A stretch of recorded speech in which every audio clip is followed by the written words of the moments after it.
Where the Wild Things Are by Maurice, Sendak.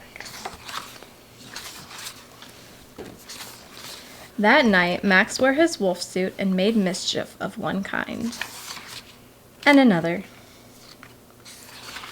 His mother called him Wild Thing, and Max said, Wild. "I'll eat you up!" So he was sent to bed without eating anything. That very night in Max's room, a forest grew. Hey, you see these trees? Trees? And grew.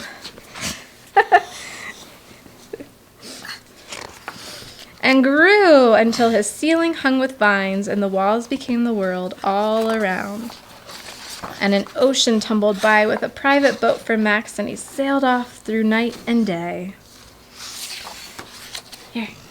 And in and out of weeks and almost over a year to where the wild things are. Yeah, we'll read that one next. And when he came to the place where the wild things are, they roared their terrible roars and gnashed their terrible teeth and rolled their terrible eyes and showed their terrible claws. Where are your claws? Show me your claws. Claws.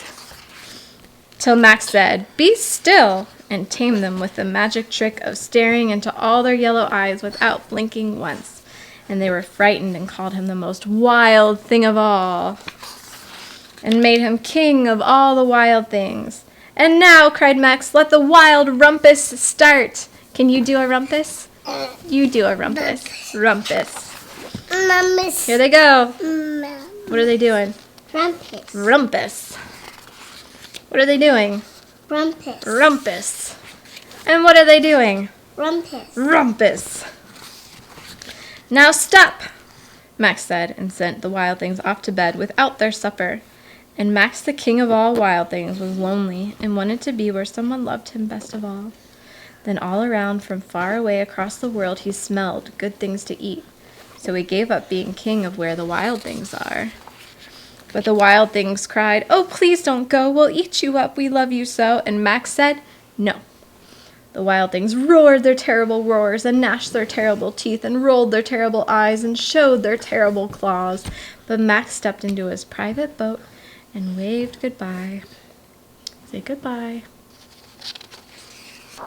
And sailed back over a year and in and out of weeks and through a day and into the night of his very own room, where he found his supper waiting for him.